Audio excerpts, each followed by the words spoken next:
Dois assuntos hoje nas manchetes, um já vem há dias, claro, chegou a hora, faltam 24 horas para o começo do julgamento do presidente Lula amanhã no TRF4, na 4ª região, portanto em Porto Alegre, sede do Tribunal Regional Federal. O presidente Lula vai ser julgado, vai ter seu recurso contra a condenação em primeira instância a 9 anos de prisão determinada pelo juiz Sérgio Moro, e dali resultarão os próximos passos do jogo de poder na política do Brasil. Lula permanecerá na disputa eleitoral, eu não tenho nenhuma dúvida disso, não importa qual seja o resultado, condenação ou absolvição. A quase unanimidade dos jornalistas, dos comentaristas e até dos candidatos concorrentes de outros partidos à presidência da República é de que Lula permanece no jogo e de que não haverá uma condenação ou mesmo uma absolvição unânime pelos 3 votos dos desembargadores. Muita gente tem se perguntado o que acontecerá se um desses juízes federais, desembargadores federais, pedir vistas do processo, interrompendo o seu julgamento por tempo indeterminado. Essa é uma possibilidade que suas excelências têm, aliás, qualquer juiz tem no curso de qualquer processo decidido em colegiados, coletivamente e tal. Então, ontem a gente estava se perguntando, porque surgiu essa possibilidade, novamente surgiu essa possibilidade de debate, o que vai ser feita de toda essa mobilização contra e a favor do presidente Lula nesse processo. Você imagina amanhã se alguém disser, olha, eu gostaria de mais um tempo para analisar o processo, tenho aqui algumas dúvidas ainda, o voto do relator levantou questionamentos que eu não tinha considerado na minha análise, então eu quero mais um tempo. E esse tempo é indefinido. O magistrado que pede tempo para estudar o processo não precisa definir quanto tempo levará para devolvê-lo à lide. Então, fico imaginando o que vai acontecer com toda essa militância. Como disse o Zé Simão, tem boa parte da mobilização que está indo para Porto Alegre não está com a gasolina para voltar. Esse é um ponto. Outro ponto é o seguinte, como o Lula terá fatalmente outras etapas recursais, a pergunta que eu queria fazer é o seguinte, não havendo uma decisão que produza resultados definitivos agora, vai haver essa mobilização a cada etapa em que houver recursos nesse processo? Olha, então sugiro que a turma que está se mobilizando de um lado e de outro considere que haverá primeiro um recurso ao próprio tribunal, depois haverá um recurso, primeiro embargos infringentes, se houver decisão de uma natureza, depois embargos declaratórios, se houver decisão de outra natureza, depois não importa o que este tribunal decida numa reanálise da questão à luz desse novo recurso, você tem a possibilidade de recurso ao STJ, depois você tem possibilidade de recurso ao STF, paralelamente haverá certamente processo caminhando quanto à elegibilidade de Lula no TSE, e eu não sei se o país... Claro que o país aguentará, mas nós não teremos saco para continuar discutindo esse assunto à luz das mobilizações, do debate e tal, em tantas instâncias, de tal forma que eu torço para que este processo produza o seu efeito político o quanto antes. Qual é o efeito político? Lula fora da disputa? Não creio que assim será, mas se assim for, que seja logo. Lula na disputa, acho que este será o efeito real da coisa, a despeito de eventual condenação, que assim seja logo também, para a gente entrar logo na campanha eleitoral sabendo quem são os atores definitivos, como é que cada um deles vai conseguir sensibilizar o eleitorado, quem é que vai conseguir levar votos para a urna, e para a gente chegar nessa eleição que eu acho que é o divisor de águas desta crise que está se arrastando desde a posse de Dilma Rousseff, com seu consequente impeachment e tudo mais. A sociedade brasileira precisa de uma eleição o mais ampla e o mais democrática possível em outubro, para tentar repactuar em torno de algum nome, seja ele qual for, os próximos passos que ela, a sociedade, quer que o Estado brasileiro dê. Nesse contexto de próximos passos, o outro assunto que está pipocando é a reforma da Previdência. Ontem o governo anunciou um novo recorde do déficit da Previdência, que alcançou, para arredondar o número, 269 bilhões de reais. é um número monstruoso. Qualquer país do mundo que se deparasse com essa cifra ia estar sofrendo calafrios. E o mais sensacional em torno dela é o seguinte, é que enquanto uma parte da academia e do meio político debruçados sobre esse assunto sustentam que o déficit é desse tamanho e que o país caminha para uma tragédia fiscal se não encarar esse problema, a outra parte da academia, alinhada a outra ideologia, a outro campo da política, diz que isso tudo é uma fraude, que não tem déficit nenhum. Você vê que essa é uma discussão que tomou um campo tão assombroso, saiu tanto do campo técnico para o campo da disputa política eleitoral, para o campo da histeria partidária, que você é capaz de se deparar com um número de 269 bilhões de reais, que uns dizem que existe e é perigoso e outros dizem que simplesmente não existe.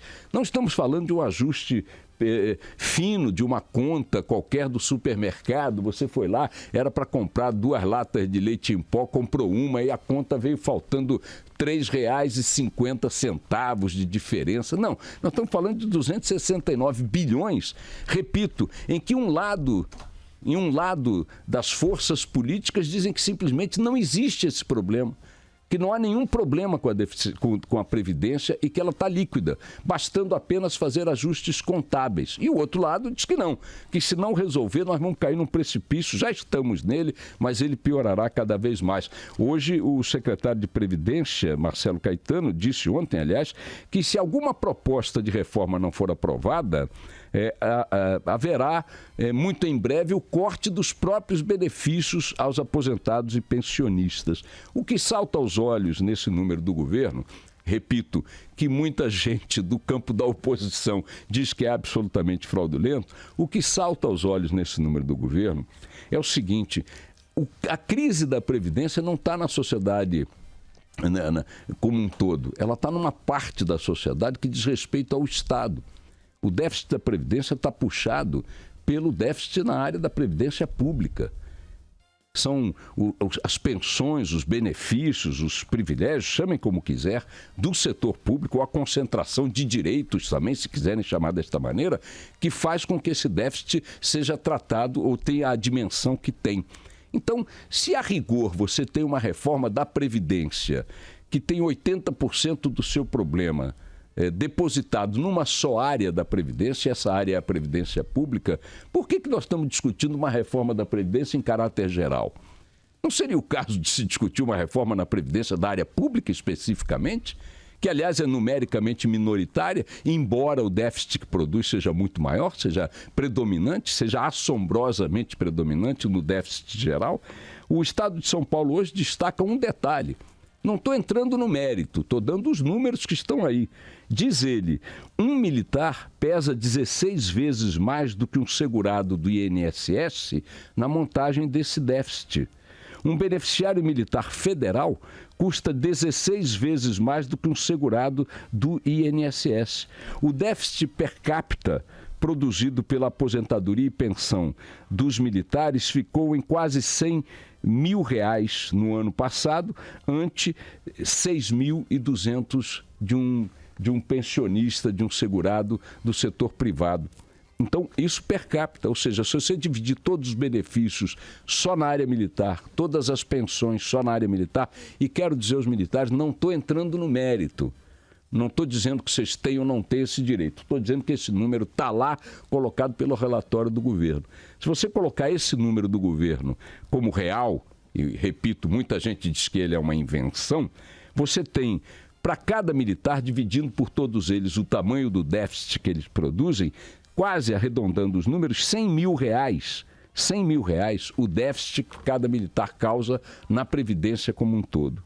Cada militar. E cada cidadão, cada trabalhador da iniciativa privada causa um déficit de R$6.200. É evidente que, se este número não é uma fraude, ele tem uma distorção gigantesca. Se você for para o campo civil e não militar do setor público, as diferenças também são assombrosas, são gigantescas. As aposentadorias médias do setor público são assombrosamente maiores do que no setor privado. E o déficit, evidentemente, decorrente desta concentração de direitos ou privilégios, ou como queiram chamar, tem aí um desequilíbrio em relação ao conjunto da sociedade. Então, nesse caso, por que não está se discutindo especificamente uma reforma do setor público? De qualquer maneira, seja uma reforma geral ou uma reforma do setor público, eu tenho aqui com meus botões uma sensação de que reforma nenhuma vai ser aprovada este ano. Tanto quanto tenho esta sensação, tenho a sensação de que o próximo presidente da República, seja quem for, vai ter que encarar esse negócio no primeiro ano de seu governo. Inclusive o Lula. Inclusive o Lula, que, aliás, da história brasileira, foi o presidente que fez uma reforma previdenciária, a mais recente de todas foi exatamente do senhor Luiz Inácio Lula da Silva.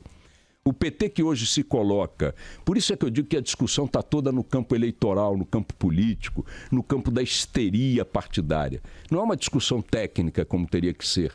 Você está diante de um déficit desse tamanho, de 270 bilhões de reais, e não tem uma discussão técnica em torno dele. Se você acha que tem que ter uma reforma da Previdência, você é um golpista, safado, canalha, não sei o quê, papapá. Se você é contra a reforma da Previdência, você é um atrasado, não sei o quê. Ora, o número é o número, é igual da conta do supermercado. Não é possível que um número dessa dimensão não revele nenhum problema em instância nenhuma, em dimensão nenhuma.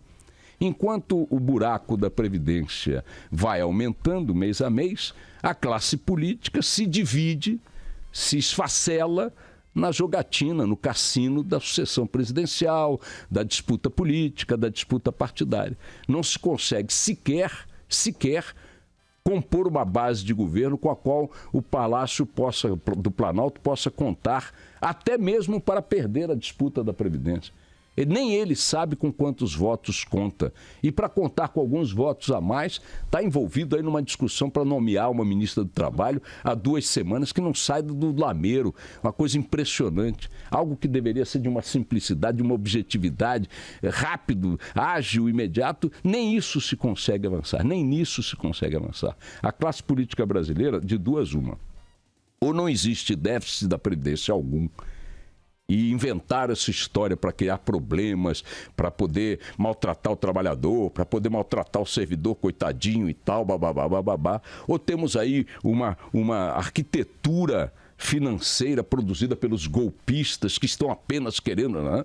Ou existe um déficit da Previdência e é desse tamanho e não dá para ficar colocando isso debaixo do tapete, porque no colo de alguém vai arrebentar, seja quem for o próximo presidente da República. É um país que parece não tratar da sua agenda objetiva, porque há 4 anos, e se bobear pode ir um pouco além, nós só tratamos do umbigo da política nacional. Os políticos só querem saber de cuidar do seu próprio quintal, da sua própria agenda, do seu próprio oba-oba. E vamos lá esperar o próximo número do déficit que vem por aí.